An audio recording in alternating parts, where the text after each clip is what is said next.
egresados de nuestra universidad, colegas que vienen de vivir en Pau, con quienes me une una amistad bastante sincera, hoy de algunos años atrás, ¿no? Y algunos otros amigos que están acá ejerciendo la docencia de nuestra universidad.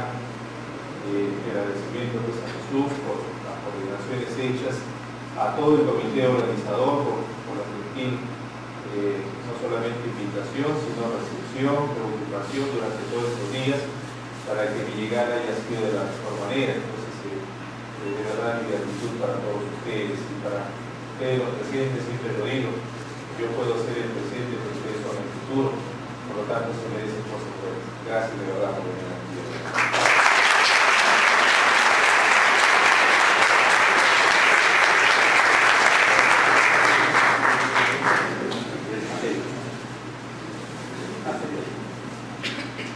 Pues bien,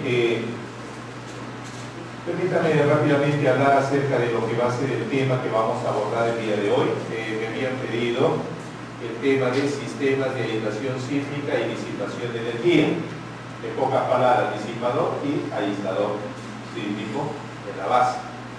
Quien les habla siempre lo digo, su amigo y servidor, Miguel Villarreal Castro, ¿no? Ingeniero civil de profesión, doctor en ingeniería sismo-resistente, Premio Nacional de nuestro país, años 2006, 2007, 2008, trabajo por la Asamblea Nacional de Rectores, con mucho orgullo, el único peruano en lograr estos premios durante 3 años consecutivos. Soy profesor visitante de la Universidad Mayor Real y Pontificia de San Francisco Javier, de Chuquisaca, en Bolivia. Ya dentro de unas escasas 3 semanas estoy viajando al Nuevo Bolivia y tengo un curso en La Paz. Profesor visitante de Onshore Group, unido con la Cámara de la Construcción del Ecuador. Ya se realizó un curso en el mes de marzo, volveremos en Quito, volveremos en el mes de agosto para realizar una gira en Guayaquil y en Quito también. Profesor extraordinario de la Universidad de los Reyes de la ciudad de Trujillo. En la UPAO yo dicto los cursos en pregrado de resistencia en materiales, análisis estructural e ingeniería sísmica. En la UPC, en la ciudad de Lima, dicto en pregrado y posgrado, en pregrado los cursos de mecánica de materiales e ingeniería sismo-resistente. Y en el posgrado me encargo de 2 cursos de proyecto diplomado y de diseño sísmico avanzado. En la Universidad de San Martín de Porres de la ciudad de Lima, también dicto en pregrado resistencia a materiales, análisis estructural e ingeniería antisísmica, ¿no? Viajo por todo el país. La siguiente semana estaremos en el Cusco con el CSI, los amigos de Santo Domingo, de CAS y todo ello, que esa gentileza de que se haga un curso, un diplomado, y una alegría enorme de que cerca de 2 meses antes de que yo vaya al Cusco, ya el auditorio se haya llegado, ¿no? El agradecimiento a ellos también, y ahora estamos haciendo un nuevo curso que va a ser en el mes de agosto con el CSI en el Cusco. Acá a nuestra ciudad voy a volver, si no me equivoco, es en el mes de octubre con capacitaciones para poder realizar un curso de diseño sísmico de edificaciones con la nueva propuesta de la norma de la E130. Tengo 10 libros hasta estos momentos, ¿no? 10 libros, el día de hoy ustedes lo tienen a su disposición para que puedan adquirirlo netamente al costo de impresión. Siempre tengo una forma de pensar de que realmente con la educación no se puede hacer negocio. La educación es un servicio. Yo hoy día conversando con nuestros amigos de acá de vuestra universidad, los miembros de la comisión, le decía cómo fuese el Perú si tuviese unos profesores como los que yo tuve en educación universitaria. No estudié acá, mis amigos, yo estudié fuera, pero les doy 2 cositas nada más de mis profesores, ¿no? Por ejemplo, los profesores veían en mi persona un talento. Yo era uno de los estudiantes más pobres, lo publiqué en el Face, ¿no? Era uno de los estudiantes más pobres de la universidad, pero era la persona que ocupó el primer puesto en su promoción, gané muchos premios nacionales allá, en la ex Unión Soviética, tuve muchas distinciones honoríficas, varios de mis diplomas, varios de los reconocimientos que he tenido siguen allá todavía en el Museo Dorado de la Universidad, porque nosotros tenemos un Museo Dorado. En ese Museo Dorado, cuando uno retorna, se dará cuenta pues, de que esa persona hizo historia en ese país. Entonces, ellos veían no la condición económica, sino la capacidad y la forma de la calidad humana. Imagínense que mi profesor un día de estática, recuerdo yo, que había pasado según él por una biblioteca y otro día me dice, ¿sabes qué? He pasado por una librería y encontré un librito por acá que me parece va a ser muy interesante. El libro se llama Mente de las Perturbaciones, pero ahora lo tengo, ¿no?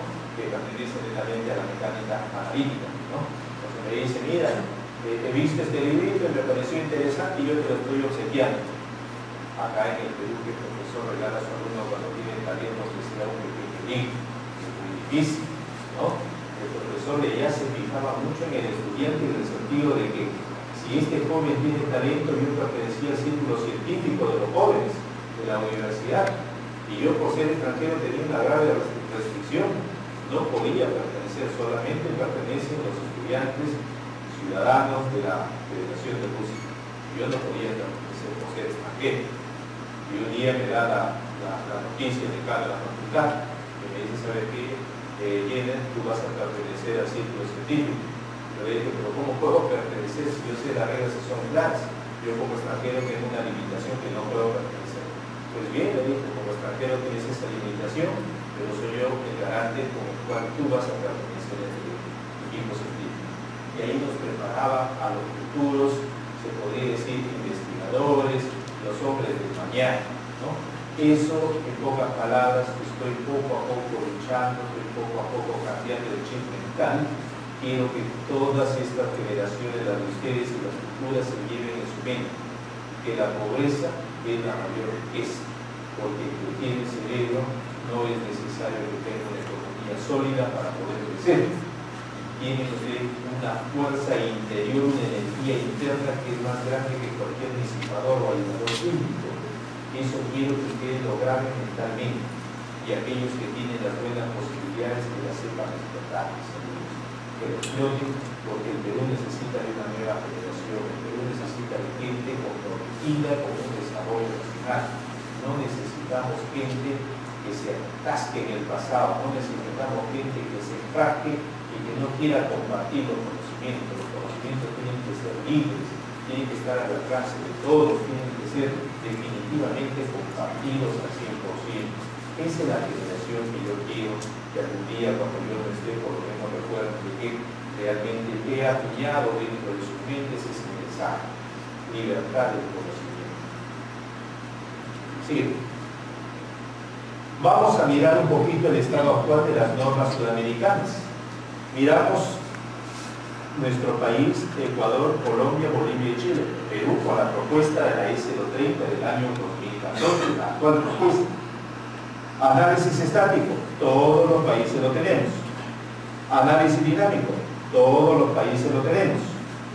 Interacción sobre estructura, el único país, Bolivia. Ningún otro país ha incorporado la interacción sobre estructura dentro de sus normas. Seguimos. Diseño por desempeño, Ecuador, Colombia y Chile. Nosotros no lo tenemos, tampoco lo tiene Bolivia. Sistema de disipadores de energía, nosotros lo tenemos tan igual como Ecuador, Colombia y Chile. Bolivia no lo tiene. ¿Con qué normas estamos proponiendo el uso de los disipadores de energía? Con la norma americana de la Sociedad Americana de Ingenieros Estructurales, ¿no? Ecuador y Colombia con el FEMA y Chile con la UBC, ¿no? Aislador, lo mismo. Tenemos Perú, Ecuador, Colombia y Chile. Bolivia no lo tiene. Y las normas exactamente son las mismas. Siguiente. Siempre uno se pregunta, y a veces en los jóvenes cuando ingresa en el Face y me ven conectado, lo primero que hacen es aprovechar ese momento para hacer las consultas. Y una de esas consultas que siempre hace me dice: profesor, me gustaría que usted me diga cómo se investiga. Pues bien, para no escribir a tantas personas que están acá un buen número, le diré cómo se la debe investigar. Primeramente se tiene que partir a través de un estado del arte. El estado del arte vendría a ser el marco conceptual que ustedes lo conocen, pero a otro nivel. El estado del arte vendría a ser el estudio profundo de todas las investigaciones hechas hasta estos momentos dentro de un marco nacional y un marco internacional. internacional, en pocas palabras, mundial. A nivel mundial acerca del tema que usted está investigando.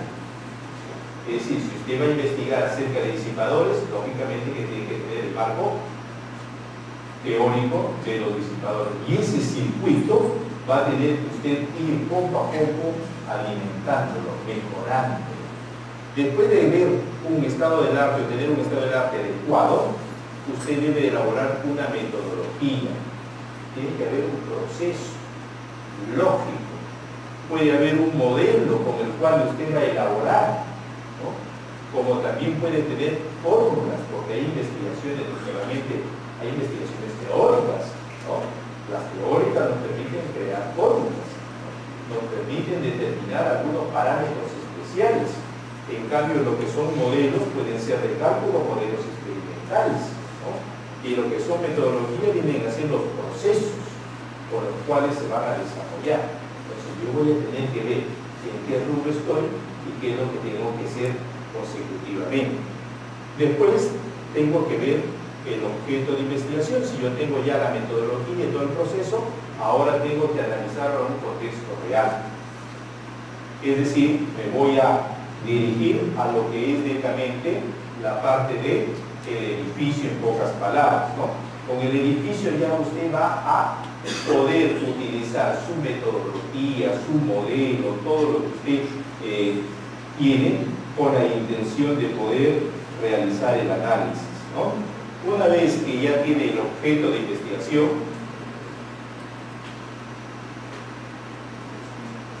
va a pasar a lo que es las conclusiones a las cuales usted está llegando. Las recomendaciones es muy importante, qué es lo que usted podría recomendar constructivamente. Ya no son por las conclusiones, siempre tienen que ser analíticas, tienen que tener valores numéricos. No puede ser que en las conclusiones se diga, concluyo que hice las investigaciones de la teoría y el señor tal realizó tal cosa. No, eso no es una conclusión. Las conclusiones tienen que ser sustanciales y específicas, ¿no? Y esto es muy importante, tiene que describir la línea estructural de investigación. Usted ya realizó una primera investigación y usted conoce cuál es el marco en el cual usted ha abordado y qué cosas faltan todavía. Como faltan muchas cosas por abordar, lógicamente que usted dice que el señor tal podría continuar esta investigación en este tema, en estas cosas, etcétera, etcétera, etcétera, ¿no? Sigue. Miremos un poco lo que son los disipadores de energía. ¿Cuáles son sus principales ventajas? No las voy a dar todas, las voy a describir algunas de ellas. Primeramente, si vamos a utilizar un sistema de disipadores de energía, vienen a ser tipos arriostres que se van a colocar en el edificio por la altura, ¿no? Por la altura. En este tipo de arriostres que se van a colocar, su función principal del disipador, su nombre lo indica, disipa energía. Consecuentemente, va a absorber, va a cambiar el balance de energía. El balance energético va a ser diferente. Si va a ser diferente, en este caso el disipador de energía se recomienda que tiene que disipar entre un 20 a un 40% de la energía sísmica. Consecuentemente, si usted utiliza una cantidad de disipadores y de repente está absorbiendo el 80% de la energía, no es adecuado para el comportamiento del edificio, ¿no? O llevándolo a un lenguaje más sencillo, que el edificio se hace holgazán porque realmente el disipador es el que está trabajando, ¿no? Entonces el disipador va a absorber una cantidad de energía recomendable hasta un 40%, ¿no? Consecuentemente a esta disipación de energía le va a reducir desplazamientos, le va a reducir fuerzas de diseño. Al mismo tiempo, le va a reducir los daños en los elementos no estructurales, por ejemplo, lo que son equipamientos en hospitales, ¿no? Entonces, ¿por qué la norma, la nueva norma o el proyecto de la norma nos habla de que para hospitales se tienen que utilizar, si estamos en la zona 4 o zona 3, se podría utilizar lo que son disipadores o aisladores, preferentemente aisladores, porque realmente lo que van a reducir es la cantidad de daños en los equipos. y sabemos pues que el equipamiento de un hospital es demasiado costoso, por lo tanto es muy importante el uso de estos sistemas, ¿no? Es muy fácil de montarlo. Las empresas hoy en día, CL Representaciones, es uno de los proveedores a nivel nacional, le realiza el cálculo e inclusive le hace el montaje estructural. Ellos se encargan de realizar el montaje, ¿no? Ellos se encargan de hacer el mantenimiento periódico como tal, ¿no? O sismo severo sigue en pleno uso la edificación, ¿no?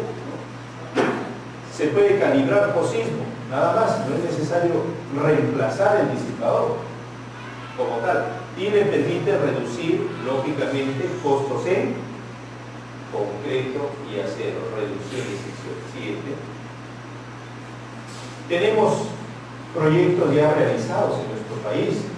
Uno de ellos es nuestro Aeropuerto Internacional Jorge Chávez. Este fue el proyecto en el año 63. Así era la torre central del aeropuerto. Para el año 2007 ingresa una nueva administración, ¿no?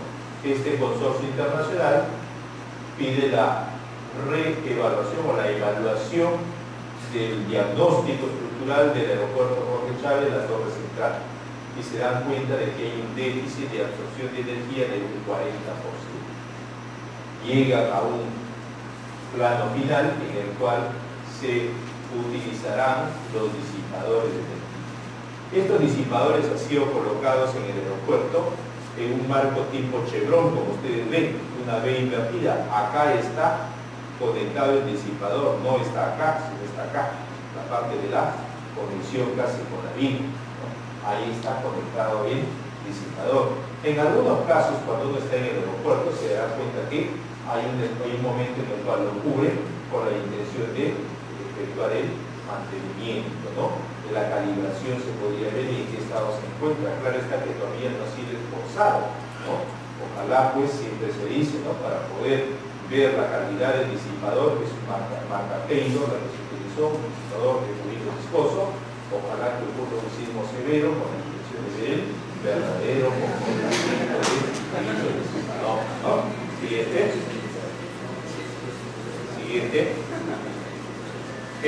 Otro edificio que está en plena construcción, el edificio Reducto. Acá se ha colocado.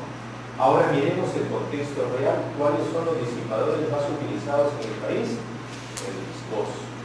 El viscoso es el más utilizado, es el comercial, ¿no? De eso vamos a hablar un poquito más adelante. Siguiente. Pues bien, en el año 2008 tuvimos la suerte de ganar el Premio Nacional, otorgado por la Asamblea Nacional de Rectores, a través de una investigación realizada con mi buen amigo Ricardo Viero. Tema: edificaciones con disipadores de energía. Siguiente. En esa época hablar de disipadores era casi como un tabú, no era un tema conocido en absoluto, ¿no? Y bueno, entonces, ¿en qué se basa el disipador? Ya sabemos que es amortiguamiento. Miremos este gráfico de amortiguamiento versus desplazamiento. Miramos, si el amortiguamiento es pequeño, el desplazamiento es mayor. Cuando el amortiguamiento se incrementa, el desplazamiento es menor. Entonces, a veces existe una incongruencia en el entendimiento del trabajo del disipador, y dice: ¿para qué te sirve el disipador? Para reducir las derivas. Esa no es su función principal. La función principal es la absorción de energía, y la consecuencia lógica es derivas y lógicamente también fuerzas de diseño, ¿no? Para ello se trabajó con un acelerograma, de Lima del año 66, ¿no? Este acelerograma también en la actualidad se puede utilizar disipadores en forma lineal con espectro, ¿no? Entonces se construye con el espectro Fourier y se traza lógicamente la plataforma. Siguiente. Acá está el edificio, ubicados los disipadores por la altura, ¿no? Acá tenemos los cálculos que se realizaron y cuáles son las características importantes. Tenemos el disipador viscoso, el viscoelástico, el de fluencia y el de fricción, el de plastificación y el de fricción. En el caso del disipador viscoso y el viscoelástico, las características importantes son coeficiente de amortiguamiento, el exponente, que es una constante, y su rigidez. Es decir, yo debo calcular la rigidez y el coeficiente de amortiguamiento. Son las dos cosas que la debo calcular. Estoy hablando de un fluido y este fluido va a trabajar en función de la velocidad, ¿no? En función de la velocidad. Y esta velocidad va a tener un exponente. Para el caso del viscoso 0,5, para el caso del viscoelástico 1. ¿No? Para el caso del viscoelástico 1. ¿No? Si se trata de un disipador de fricción o un disipador de plastificación, se tiene que calcular su rigidez, la fluencia, este radio por fluencia es una constante, igual que el exponente de fluencia, ¿no? Entonces tengo que calcular esas características. Ahora, ¿cómo es que yo lo voy a poder modelar? ¿No?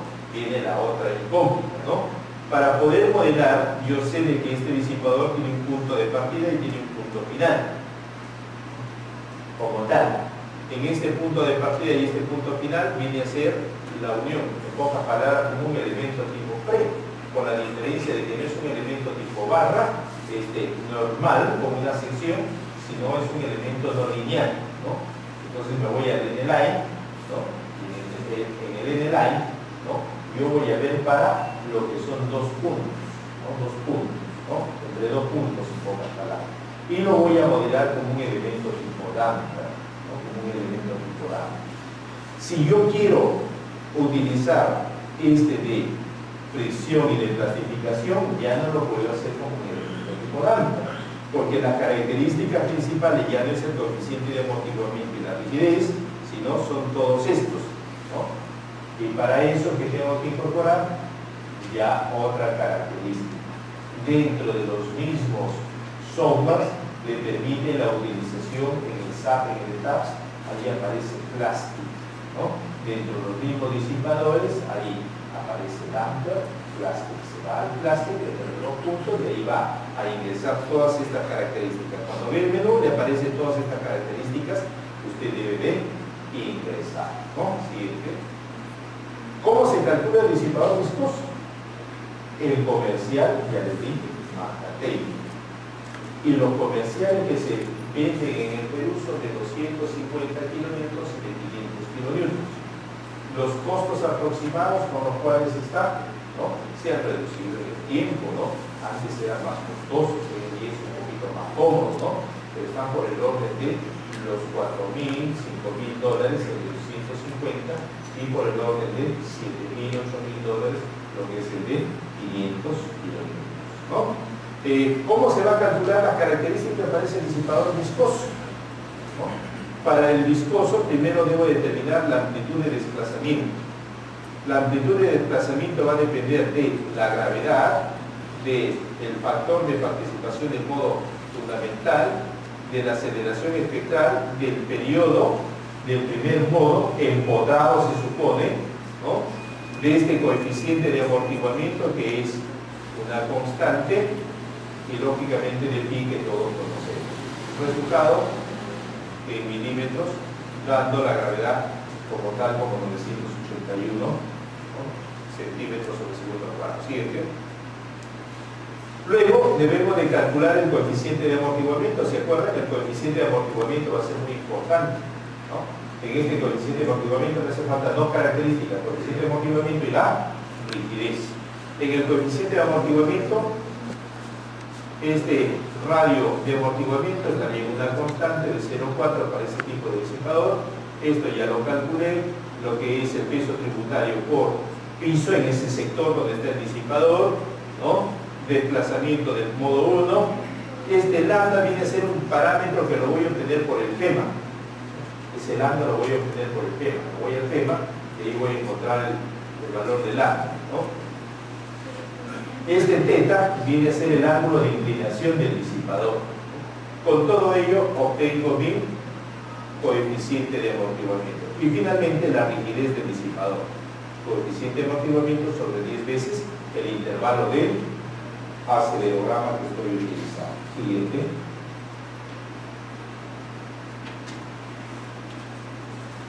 Acá estaba la edificación que se proyectó en esa época.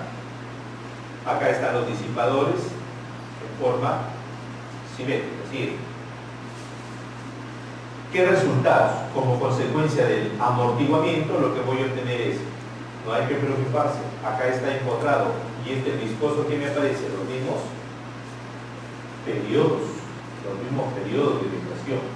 Entonces, el viscoso no va a variar el periodo de vibración dentro del análisis modal, no va a variar. En cambio, el viscoelástico y el resto sí van a variar. Pero en general, desplazamiento, ¿qué es lo que pasó? Se van a reducir, como podemos ver, ¿no? 512, 456, 405, 449, 393. Se va a reducir el desplazamiento. Siguiente. En cuanto a las fuerzas, también, sin disipadores y con disipadores. Consecuencia lógica, la reducción de las fuerzas. Siguiente. En cuanto al disipador mismo, la fuerza axial está trabajando, si es como tipo Arioster que hemos colocado, significa que está trabajando axialmente, ¿no? Va a trabajar en tracción y compresión, es decir, se va a alargar hasta cierto valor porque tiene una deformación, acá está la deformación límite, ¿no? Con la cual se va a alargar, y después, como es el pistón, con ese fluido altamente viscoso, va a retornar, ¿no? En forma de compresión. Siguiente. Luego se hizo un balance energético, por primera vez se veía estas cosas del balance de energía. Acá está el disipador. Sin disipador no hay nada, el edificio está esforzado al máximo. Acá con disipador viscoso, acá está el disipador viscoso. Siguiente. El viscoelástico tiene una mayor cantidad de energía que está absorbiendo, el de fricción una menor cantidad. Siguiente. Asimismo se hizo la histéresis en cuanto a lo que es fuerza de formación para el viscoelástico. Acá hay que tener mucho cuidado. Yo voy a procesar una información, pero tengo que verificar el comportamiento histerético del disipador. Cada uno de los disipadores ha sido realmente fabricado para que tenga un cierto comportamiento. No puede ser de que de repente yo haga un modelo, un análisis completo y al final el disipador sea viscoso y esté trabajando como un disipador de clasificación. Es decir, otro comportamiento totalmente distinto, ¿no? Entonces hay que tener mucho cuidado, ¿no? Todos esos comportamientos están dentro del texto mío de disipadores de energía. Ya, ahí está. Siguiente. Ahora miremos en cuanto a lo que son reducciones de periodo. Ya habíamos dicho que con el viscoso era lo mismo y el resto sí se reduce. En cuanto a desplazamiento se nota la reducción. Este era sin disipador y la reducción lógica. Siguiente. Las derivas también empotrado y se reduce. Fuerzas, una reducción total. Siguiente. La axial, con la cortante sucede lo mismo, con el momento también lo mismo. Siguiente. Sigan. Luego se hizo el asesoramiento de una tesis, cómo hemos ido avanzando con los disipadores en nuestro país, ¿no? En el año 2009, Ricardo terminó la maestría y estaba realizando su tesis de maestría en la UNI, ¿no? Y quienes hablan participó como un consultor externo a pedido de su asesor de la universidad, ¿no? Del asesor del posgrado. Entonces nos piden que apoyemos en este tema. Y bueno, pues conversando con él, este tema, la tesis se llamó Dispositivo Pasivo de Disipación de Energía para Diseño Sismo-Resistente de Estructura. Siguiente. Planteamos el edificio de la Clínica Angloamericana de la ciudad de Lima, siguiente, modelado con el ETAPS. Se utilizaron los microtemores ubicados en ciertas ubicaciones especiales del edificio. Siguiente. Ahí está el equipamiento para el registro de la data. Siguiente. Con esa data se obtuvieron las componentes tanto transversal como longitudinal para cada uno de los pisos. Siguiente. Se construyó un espectro de Fourier. Siguiente. Se ubicaron los disipadores. Acá está el disipador. Y podemos ver, se hizo un nuevo aporte. Este es el disipador, este nada más. Y este es un brazo metálico. Teníamos que diseñar el brazo metálico. Entonces, por primera vez es el diseño del mismo. Siguiente. Se ingresa todo el detallado, es muy importante el detallado, porque este viene a ser el disipador, este solito acá. Este nada más es el disipador y este es todo el brazo metálico. Este brazo metálico, si yo no lo diseño bien, puede caer como un fusil de revienta, ¿no? Lo mismo, las conexiones también, el detallado tiene que ser muy, pero muy importante, de tal manera que el disipador pueda trabajar en todo el tiempo, no vaya a ser de que falle por corte rápidamente o por carga axial como tal del brazo metálico, ¿no? Siguiente. Se obtuvo el detallado en la unión del tubo con el disipador y lo que es el detalle ya de las conexiones extremas, ¿no? Siguiente. También como aporte se utilizó un nuevo software, el non-linear, ¿no? Un software de no linealidad, para verificar los cálculos que se tenía con el ETAPS, ¿no? ¿Sí? El non-linear es un software que utiliza bastante en la investigación, tiene sus limitaciones, pero dentro de la investigación era importante realizarlo. Y podemos ver, para el caso del pórtico simple con brazo rígido y disipador no lineal, lo que es el periodo de vibración con el obtenido por el ETAPS, las frecuencias son muy similares. Daba confianza de que realmente el estudio estaba bien hecho. Siguiente. Ahí pasamos a otro aporte, ¿no? Porque las tesis tienen que ser progresivas, no pueden ser repetitivas en el tiempo. Siempre yo lo digo, si tú te vas a graduar de ingeniero civil, hubo un señor que hizo en la ciudad de Huancayo el diseño estructural de un edificio de 5 pisos de albañilería combinada. Tú en la ciudad de Chiclayo haces diseño estructural de un edificio de 4 pisos de albañilería combinada. ¿No lo mismo? Que hayas bajado un piso, no hay ninguna diferencia. ¿Qué estás haciendo adicional? ¿No? Yo siempre le digo a mis tesistas, ¿no? Le digo, tú tienes que aportar algo, ¿no? O sea, me dice, ¿qué puedo hacer? No, pues sí, pues tampoco yo te voy a decir todo lo que tú tienes que hacer. Anda en tu casa, piensa, dedícate 2, 3 semanas, analiza, investiga, y después vienes y conversemos. Como decía mi tutor, vienes con preguntas pero sin soluciones, ¿no? Me gustaría que vengas con preguntas y con propuestas de solución, ¿no? Entonces, acostumbrarse a eso, esa es la característica de un investigador, ¿no? Un investigador es aquella persona que va a preguntar y a veces pues, en las tesis se convierte uno ya no en un asesor, sino en un coautor, ¿no? Porque le dicen, y acá que hacemos, tenemos que hacer tal cosa. ¿A dónde tengo que ir? Anda, investiguen este libro. No debe de ser así. Una guía no es eso. La guía es donde tú vas a tener una cierta, presentas un informe como tal, tienes algunas interrogantes que son normales, esquemas y todo lo demás, planteamientos, y te van a decir, bueno, pues guíate de esta manera y bueno, haz esto, ¿no? Suficiente. No es para que estés, como se dice en el algún criollo, pues muy pegadito con el asesor, cargoceándole a cada instante y con la intención de que todas las semanas tengo que reunirme para que me chequeen mis resultados como van. Eso no es así, ¿no? El asesoramiento es totalmente distinto, es una guía, no es una revisión constante y seguida de todo lo que tú vas a hacer. Eso ya es responsabilidad tuya, ¿no? Entonces, cada tesis tiene que tener un pequeño aporte, que sea chiquitito, que tiene que tener, ¿no? En la UPC se hizo esta tesis, diseño estructural de una edificación con disipador de energía, análisis químico comparativo entre el convencional y el disipador de energía por los sismos severos. Cambiamos, ¿no?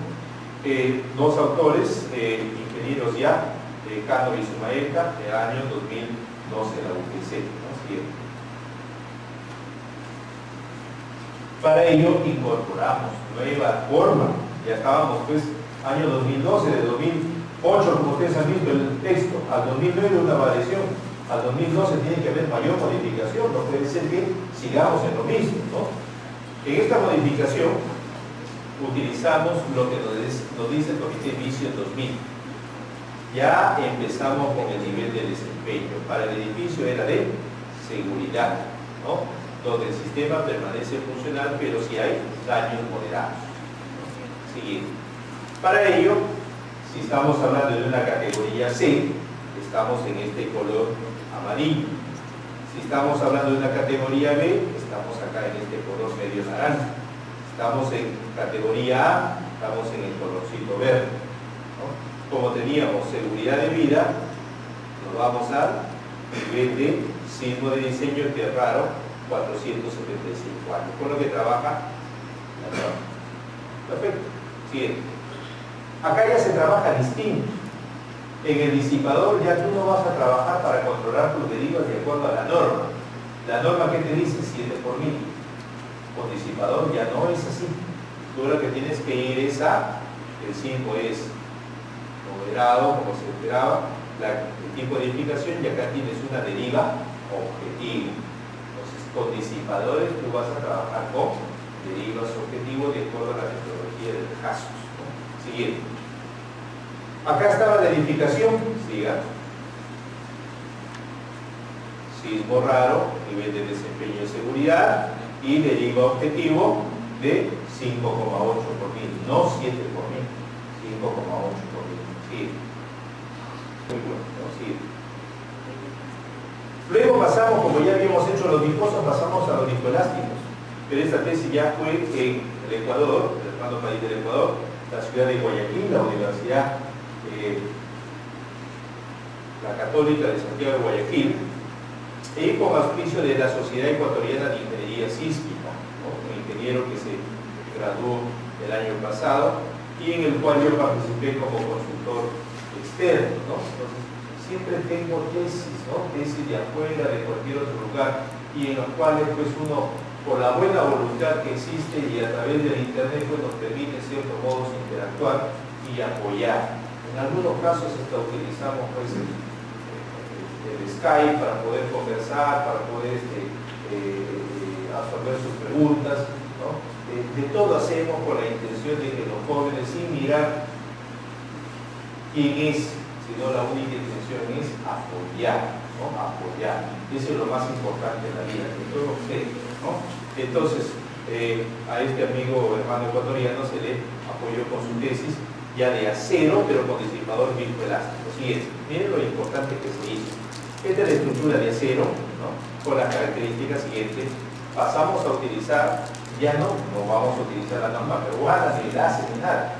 Pasamos a utilizar con un espectro, y ese espectro es de la norma ecuatoriana. Entonces tuvimos que aprender la norma, ¿no? Y en algo nos sirvió para que este año hayamos dictado un curso con la norma ecuatoriana ya en ¿no? Entonces nos sirvió de mucho, ¿no? La región ubicada es en costa, Guayaquil exactamente, zona 5, un Z de 0,4, un factor de acuerdo a la ciudad de 1,8, en cuanto a lo que son netamente los factores de irregularidades en planta y en elevación, el R, factor de importancia y todas las características de los suelos también, ¿no? Siguiente. Acá está el modelamiento respecto al comportamiento lineal. Siguiente. Y podemos apreciar rápidamente de que se reducen pues las derivas automáticamente, ¿no? Siguiente. En cuanto a lo que son las fuerzas de diseño, también sin disipadores, carga axial, con disipador, reducción. Sin disipador en corte, carga axial se reduce igual en momento. Hay una reducción porcentual, que es una consecuencia lógica de la absorción de energía. Siguiente. Utilizamos el análisis no lineal. Siguiente.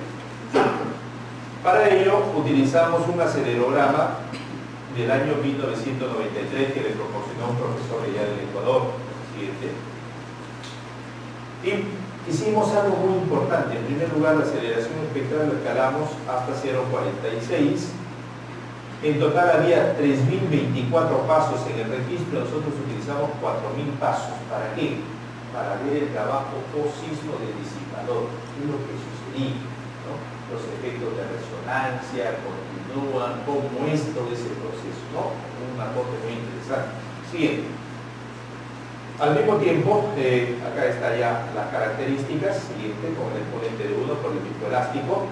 Podemos ver en la distribución de energía. Este era el disipador, sin disipador, el edificio está forzado al máximo. Con disipador, la línea negra viene a ser el disipador, está absorbiendo mucha energía, mucho más que el edificio. Siguiente. Deberíamos de optimizarlo, ¿no? Entonces, para optimizarlo, verificamos la histéresis, estaba normal. Siguiente. Y vemos en cuanto a lo que son deformaciones, también, ¿no? Hay una reducción, estamos viendo en cada uno de los pisos. Siguiente, con los gráficos respectivos. Fuerzas también, una reducción. Siguiente. Y se plantea una optimización.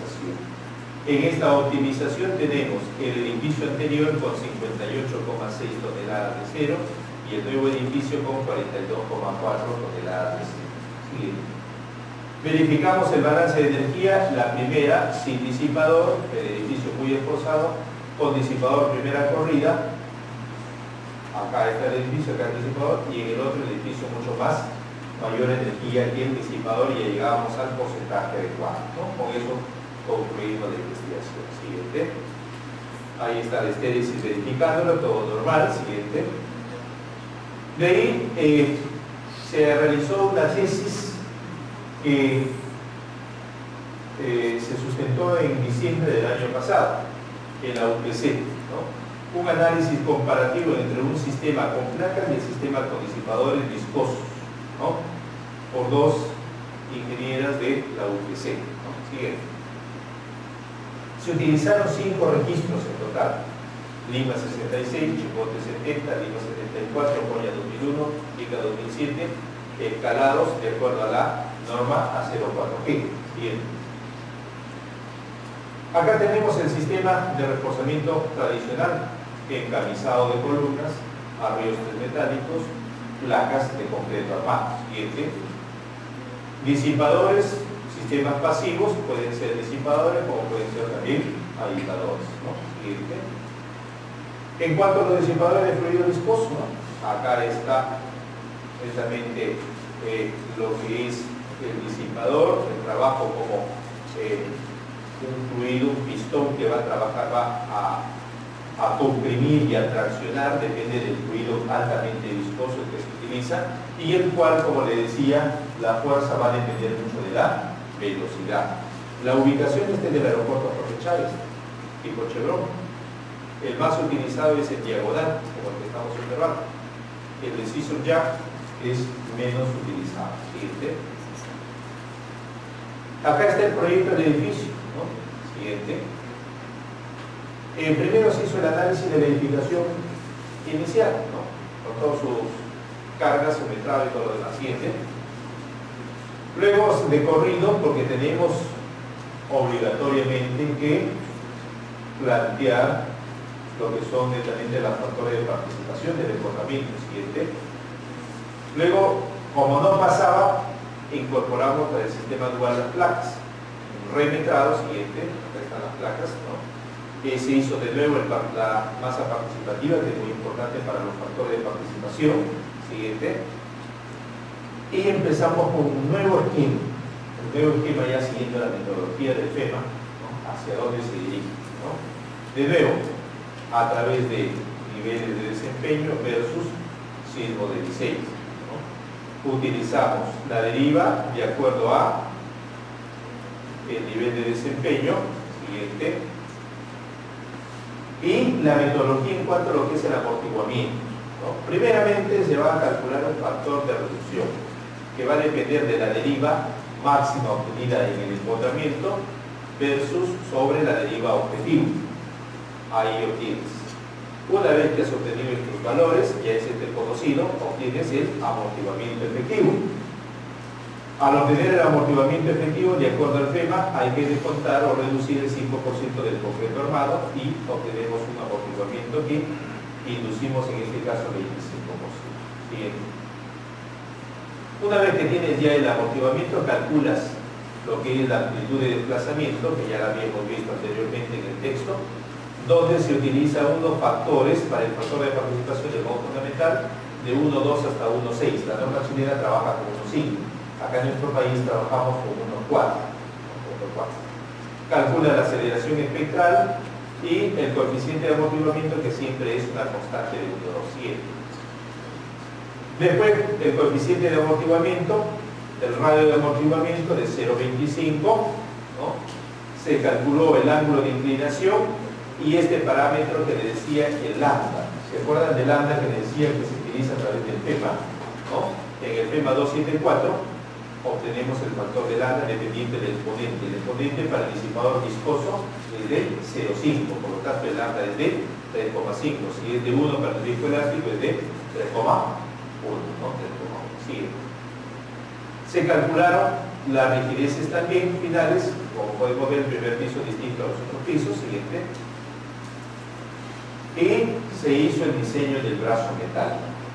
Se hizo el diseño total del brazo metálico, ¿no? Para rigidez respectiva. Siguiente. Ahí está. El disipador viscoso nos permite un mejor comportamiento en cuanto a lo que es la disipación de energía, el amortiguamiento como tal, ¿no? La absorción, comparado con el de placas. Siguiente. Respecto a lo que son desplazamientos, acá está la estructura inicial aporticada con placas y con disipadores, ¿no? Acá podemos ver en cada una de las direcciones lo que son netamente las reducciones que se han tenido, ¿no? Placa, lógicamente, tenía mayor reducción que el disipado. ¿Sí? Finalmente, ¿no?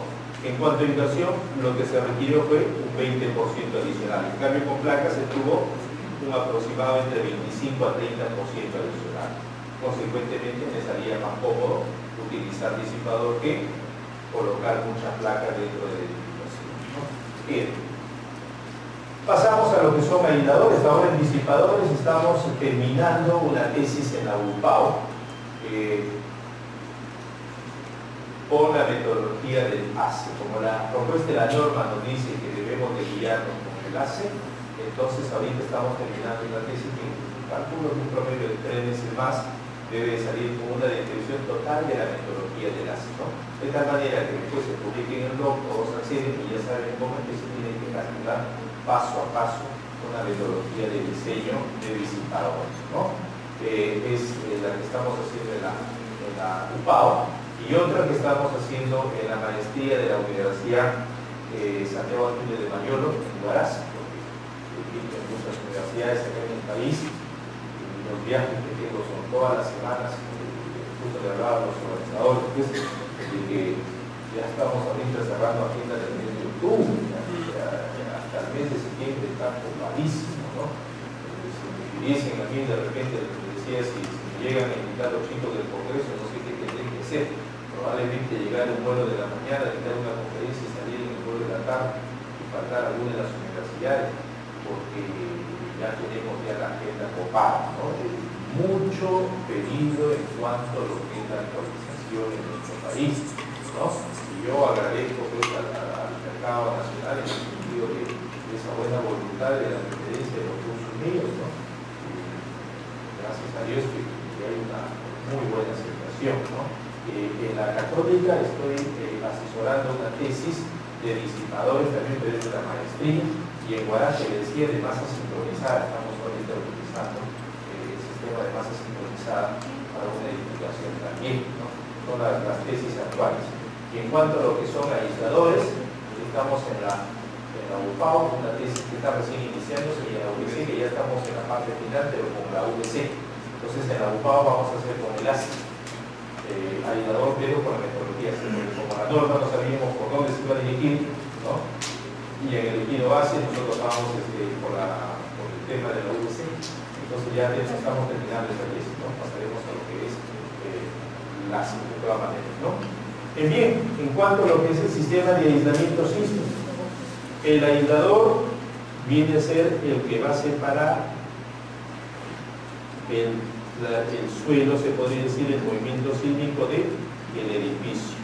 Entonces, una cosa es el diseño del edificio y otra cosa es el diseño del aislador sísmico, ¿no?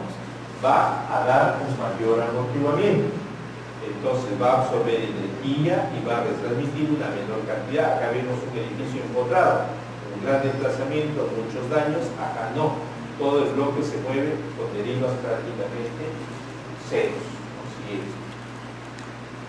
Este sistema hace que el edificio se comporte de forma flexible, lógicamente, ¿no? Y la reducción de energía en cuanto a la transferencia hacia la superestructura. Siguiente.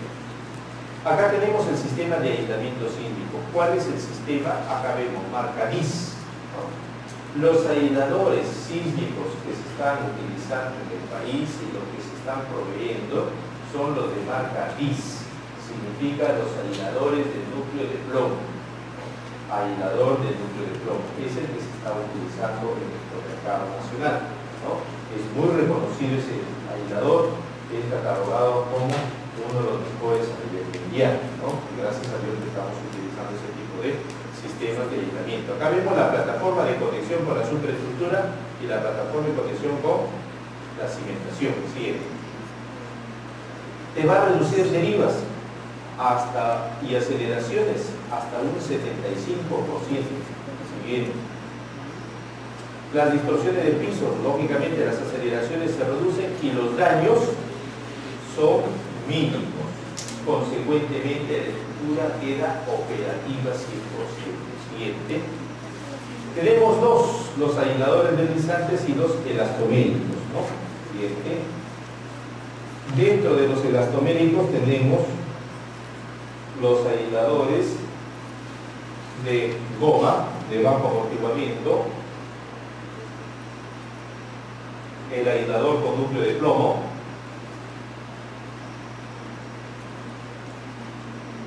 que es el que se está utilizando en nuestro país, y el de alto amortiguamiento. Siguiente. Este es el aislador que se utiliza en el Perú, ¿no? Acá está el núcleo de plomo, tiene un diámetro total del aislador, esta es una capa o cubierta de goma, acá tenemos unas planchas de acero, como estamos viendo por toda la altura, y dentro de ellas vienen a estar unas capas de caucho, que vienen tan fuertemente, ¿no? En el cual estas capitas van a trabajar para la carga vertical, porque durante todo el tiempo va a haber una carga muerta y una carga viva que se va a transmitir en esos lugares, ¿no? Consecuentemente, ahí vamos a tener comportamiento por carga vertical, con esto se va a controlar, y para la rigidez lateral a través del núcleo de plomo, ¿no? A través del núcleo de plomo. Sí. ¿Cómo se tiene que hacer el cálculo? Primeramente ya sabemos de que hay un análisis para el edificio con 0,4, 0,45 de toda la nueva propuesta, que es muy distinto a lo que es el aislador, ¿no? Entonces hay que entender que hay un sismo máximo que es para el aislador, que va a ser de 0,6G. La norma japonesa lo incorporó con 0,6G y de ahí todos trabajamos con 0,6G, ¿no? En cambio, para el edificio va a ser con 0,4G. Entonces hay dos cosas importantes. El edificio es distinto a lo que es ciertamente el sistema de aislamiento. ¿Ya? Siguiente. Pues bien, primero calculamos lo que es un periodo efectivo, el cual se puede considerar de 2,5 segundos. Los aisladores nos van a dar un periodo alto. Los aisladores son recomendables en edificaciones menores a 10 pisos y que sean esenciales, ¿no? Hospitales como tal, ¿no? Sean esenciales, menores a 10 pisos. Más de eso no es recomendable, ¿no? Por la carga vertical que se va a tener, ¿verdad? El periodo va a ser largo, por encima de los 2 segundos. Para 10 pisos deberíamos estar menos de 1 segundo. Con un aislamiento va a haber mayor, ¿no? Mayor periodo de desplazamiento. Se mueve todo, pero el bloque con el periodo obtenido para el empotamiento, ¿no? Se utiliza un amortiguamiento inicial del 15%. Recordemos este amortiguamiento inicial del 15%. Bien. Después de ello vamos a calcular el desplazamiento máximo lateral, que va a depender de la gravedad, de la aceleración espectral, ¿no? De este periodo que ya lo acabamos de calcular hace un instante, y de un coeficiente B sub m. ¿Cómo lo voy a calcular ese coeficiente B sub m? Bien. Para eso me voy, lógicamente, a utilizar las tablas del PEM, porque el ACE trabaja con el PEM en forma correlacionada, ¿ya? No es que estén divorciados con las dos, no, correlacionados. ¿Y yo qué tenía? ¿Qué amortiguamiento tenía el efectivo inicial? 15%, ¿verdad? En ese 15% significa que no voy a utilizar ni 1,2 ni 1,5, sino lo voy a interpolar y va a ser 1,35, ¿no? 1,35. Entonces va a depender, ¿no? Del amortiguamiento efectivo inicial, ¿no? Siguiente. Luego, el desplazamiento máximo total, que va a depender de la ubicación de los aisladores, ¿no? Y en cada uno de ellos se va a utilizar la medición o la distancia en forma perpendicular a la dirección del sismo, del viento, ¿no? Va a depender de la dimensión del edificio y de la excentricidad. Siguiente. Luego se calcula la carga axial máxima, que se recomienda con esta carga axial de 1,5 carga máxima más 1,25 carga viva, porque no conocemos la parte sísmica. Siguiente. El diámetro del aislador, tengo que diseñarlo. ¿Cuánto va a ser el diámetro del aislador? Puede ser 1,5 el desplazamiento máximo total o la carga axial máxima sobre 8 megapascales. Siguiente. Luego calculo el Q/D, que viene a ser del 3 a 10% del peso tributario para cada aislador, ¿no? Siguiente. Después, el diámetro del núcleo de plomo, ¿cómo lo voy a calcular? ¿No? Va a depender del Q/D y va a depender de sigma/y, que es de 10 megapascales, y ahí obtengo el diámetro como tal. Siguiente. Al mismo tiempo necesito la altura, no solamente el diámetro del núcleo, necesito el diámetro del aislador y necesito la altura que voy a tener. En esta altura se utiliza el desplazamiento máximo total entre 2,5. ¿No? Siguiente. Luego el Q/D, la rigidez, ¿cómo lo voy a calcular? Va a depender del diámetro del aislador menos el del núcleo, acá el núcleo, el factor del módulo de corte se toma de 0,407 y la altura del aislador. Finalmente obtengo la rigidez efectiva, que depende de todos los parámetros ya calculados previamente, ¿no? Siguiente. El amortiguamiento efectivo corroboro a través del lazo histerético o también a través de esta relación. Siguiente. ¿Cuáles son las limitaciones? En primer lugar, el suelo flexible no se puede trabajar. Entonces hay que recordar, un aislador sísmico, el suelo flexible no es adecuado.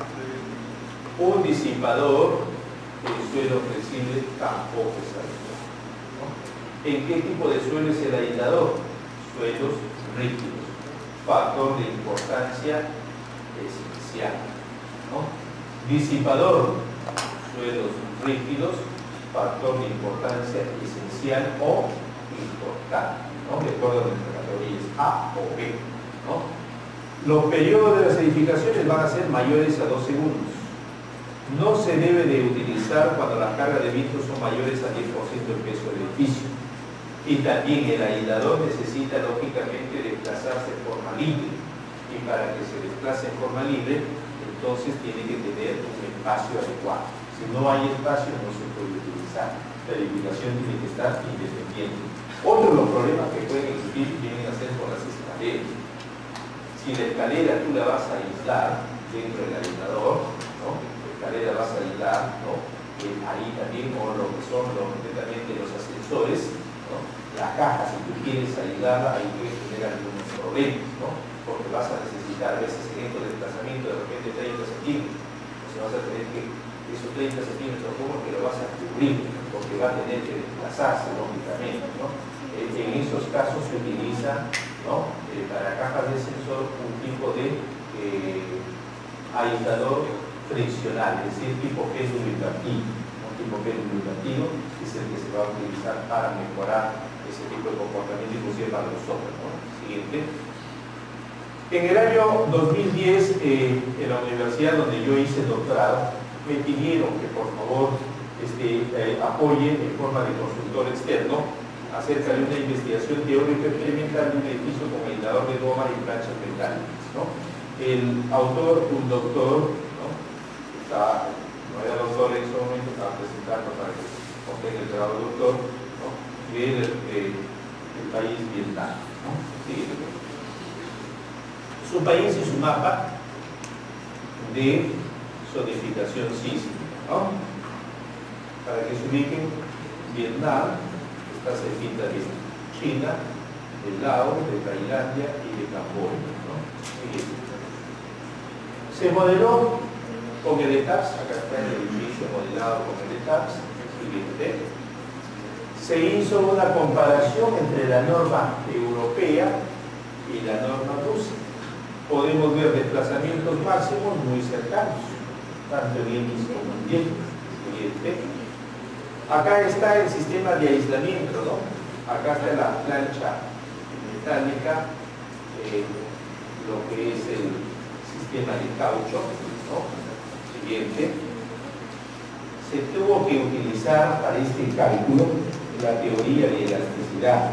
En la teoría de elasticidad la utilizamos para calcular la rigidez a la compresión, rigidez a lo que es el desplazamiento, a la flexión y a la torsión. Para ello utilizamos las funciones de Bess. Acá están los I que aparecen, son las funciones de Bess, ¿no? Siguiente. Se hizo un análisis experimental, ¿no? Esta es la plataforma y acá están las conexiones. Si lo vemos matemáticamente, acá está la plataforma para el aislador, las conexiones y una rigidez dinámica, ¿no? Pues bien, se hizo la investigación experimental en el laboratorio del Instituto de Investigación Cuchirienca en la ciudad de Moscú. Sí.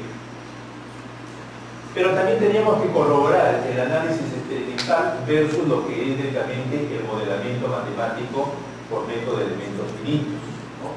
Método de elementos finitos se utilizó el programa ANSYS, ¿no? Se modeló la plataforma, las deformaciones, y acá está en forma experimental y por el método de elementos finitos. La frecuencia de 5 en forma de método de elementos finitos 498. En cuanto los resultados eran demasiado cercanos, ¿no? La rigidez también del aislador, acá tenemos totalmente igual, tanto en forma del método de elementos finitos versus lo que es el análisis experimental. Siguiente. Se utilizó un acelerograma, el acelerograma de Armenia, ¿no? El acelerograma de Armenia.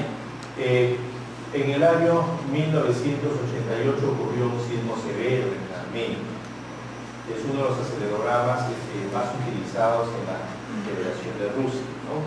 Donde podemos ver aceleraciones, ¿no? Aproximadamente de 2,5, es decir, lo podríamos catalogar el sismo de Armenia equivalente al sismo de Lima del año 66, ¿no? Aproximadamente. Siguiente. En cuanto a lo que es el periodo, ya sabíamos que el periodo, ¿cuánto debe ser? Mayor a 2 segundos, exactamente, el periodo de 2,42 segundos, ¿no? Siguiente. Acá se hizo la medición de la aceleración en el suelo, que viene a ser esta línea de color violeta, la aceleración en el último piso, ¿no? Que viene a ser este color azul, y la aceleración en el último piso, pero ahora con aislador. Miren ustedes, el color naranja, menos todavía que la base. Menos que la base. Siguiente. En cuanto a lo que es fuerzas, ¿no? Fuerzas internas, fuerza axial, también. Sin aislador, las fuerzas se disparan. Con aislador, el color violeta. Siguiente. En cuanto a lo que es momento flexional, también. Sin aislador, se fue muy arriba. Con aislador sísmico, estamos muy por debajo. Entonces, la reducción de las fuerzas es totalmente notoria, como una consecuencia, vuelvo a repetir, de la absorción de elementos. Siguiente. Pues bien, siempre me gusta, en las últimas conferencias que he dictado, me gusta terminar con un mensaje, ¿no? Ustedes son jóvenes que necesitan no solamente conocimientos, experiencia de vida, mensajes que les hagan a ustedes pensar y mejorar cada día, ¿no? El mensaje del día de hoy dice: la grandeza de una persona no es su dinero ni su poder, porque hay gente que piensa que tiene un cargo público y es muy grande, ¿no? Y eso no lo es así, ¿no? Sino su calidad humana está por encima de todo. Hay que ser buenas personas, mis amigos, ¿no? Hay que acostumbrarse a compartir. Si hay alguna persona que necesita pues un apoyo y está en sus manos de poder brindarlo, hágalo.